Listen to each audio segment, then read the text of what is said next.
Možemo kratko samo. Rekao je Zoran da može. Pa jako kratko da kažem da nemam komentar, hoćete tako? Ma ne, kako komentarišeš jučerašnju pobedu, je to? Da, pa eto, čestitala sam mu ja i lično i mislim da je onako čitava Srbija ponosna na učinak naših fudbalera i eto konačno posle duge pauze Srbija na svetskom prvenstvu, jako sam ponosna kao i svi u ostalom. Je li bolja stimulacija u Srbiji nego u Turskoj? Sad pošto ide ovako na Euroviziju. Čemu ti je stimulacija? Si primetio da te samo to interesuje? Ali to je super fora. Misliš, super tema? Da. Pa mislim, verujem da je super tema, ali kad je reč o stimulaciji, ja se ne menjam u odnosu na geografsku širinu i dužinu, tako da stimulacijom, o čemu ja pričam, kako su ovo teme? Sve u svemu, lepo smo proslavili noćas i tako, eto. Kad bude titula, onda ćeš i ti pevati za čitavu reprezentaciju. Pa znaš šta, ide se u Rusiju, ako se ne varam, ja nikad nisam bila u Rusiji, ja bih voljela da idem tamo, pa da bodrim naravno naše orlove i da budem apsolutna podrška. A ko će ako neće? Kaže sad Bosanac, mi veću zvezdu od Jelene Karleuše nemamo. Pa on je srce moje, pa hvala mu. I da mora da odete na Euroviziju. Na Euroviziju? Pa ja sam već rekla to da sve dok je establishment RTS-a, ovaj sad postojeći na snazi, oni će pre poslati neku,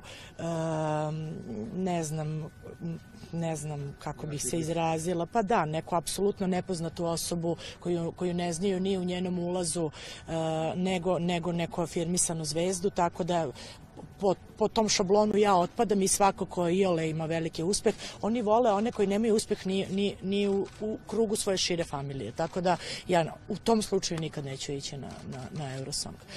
Ali meni ne treba Eurosong za neku populaciju mog imena i mog dela. Ja stvarno odlično prolazim gde god se pojavim u bilo kojoj zemlji, od Amerike do Turske.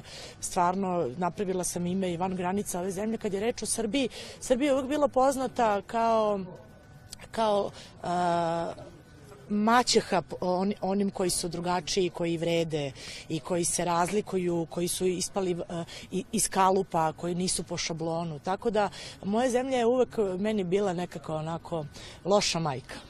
Ali ja se trudim da me jednog dana zavoli. Mama. Koga bi voljela da te imitira u TLZP? U TLZP? Pa negde po nekoj konstituciji, visini, kosi, možda Tijana Dapčević. Mislim, u svakom slučaju bolje žensko nego muško, mada i kad bi mi muškarac imitirao, to bi bilo vjerojatno. Čekaj, Mira rekla da si zvezdetina, pa sad svi nešto kažu da si zvezdetina. Pa, verovatno mi se nešto loše sprema, mislim, čim je toliko hvale, nešto će mi se loše desiti. Ja inače nisam navikla da mene bilo ko hvale, sam uglavnom navikla da budem zabranjena svuda, a gde nisam da me pljuju, tako da ne mogu da se snađem u ovoj ulozi. Sve u svemu, kad je reč o Miri Škorić, Mira je naravno jedna pevačina, osoba koja je negde nepravedno zadnjih nekoliko godina bila u nekoj senci. Ja se nadam da će tvoje lice zvuči poznato biti način da ona doživi veliki comeback i da se vrati na mesto koje joj pripada. To sam već rekla i smatram da za razliku od mnogih danas koji zauzimaju medijski prostor, jedan kvalitetan pevač kao Mira Škorić mora da ima svoju ozbiljnu poziciju. Ona je malo uvek bila onako manje ambiciozna, uvek je bila u senci nekih svojih drugarica, sad se te senke oslobodila, tako da ćemo verovatno sad videti pravu Miru u punom sjaju. Jelena, hoće li pasti pomirenje između vas i Mitrovića? Pa, što se toga tiče, ja se sa Željkom nikad nisam svađala. On je rekao da vas svuda hvali, da 8 godina uopšte nije pričao ništa loše o vama. Da, interesantno, vidiš, šta kažeš, hvali me svuda, nema ništa protiv mene.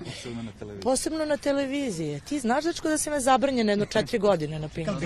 Kad je bila parada, pustili su jedan kadar tebe u vestima. Pa to im se verovatno potkralo. Obično kad neko izgovori moje ime ide bip.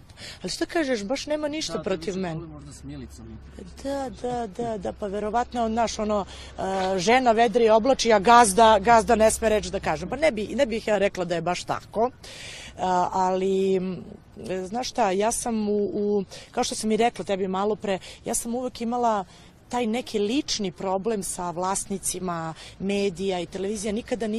Nikada nisu gledali profesionalno šta ja donosim, kakvu ja gledanost ili tiraže donosim, nego su uvek gledali taj neki lični animozitet. Pa sad ako se, na primer, Željkova supruga druži sa pevačicom koja nije dobra sa mnom, onda ja neću. Mislim da se ne lažemo.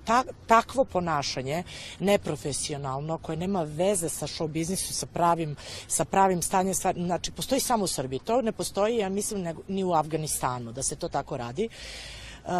Isto tako mi je jako interesantno da su svi nešto skočili na mene apropo toga što sam ja tražila neku novčanu nadoknadu. Mislim da se razumemo, ljudi, ja sam 2 godine radila Zvezde Granda iz čiste ljubavi. Moj jedini razlog što sam ja pristala na sve to je da zgazimo Pinkove zvezde i mi smo ih zgazili, tako da sam ja imala ozbiljnu motivaciju, novac mi nikada nije bio motiv. Sa druge strane, ne možete očekivati da imate jednog, ajde nazovimo Ronalda u ekipi i da on 3 godine u najbogatijem klubu igra gratis. Mislim, to negde, ajde da je to neki FK, ne znam sad koji, ali pričamo o Realu, pričamo o Realu gde se obrću ozbiljne pare. Sad ja sam Ronaldo, igram za dž, ja sam očigledno budala, znaš, ili sam jako dobar čovek. Nešto je od toga. A u nastavku ove španske serije... Jel znaš gde te gledam u subotu? Ne mogu ništa da kažem apropo toga, ali u nastavku ove španske serije gledajte me kako pravim gledanosti, jer to očigledno najbolje. Koja je cifra? Da li je tačno ono? Jesu li ispunili vaše uslove? Pa ja samo mogu da kažem da ja sada ne bih bila ovde, da se mi nekako nismo dogovorili. Eto. Ja sam dobro rekla. Hvala. Eto. Hvala vama. Hvala. Malo povjerenje.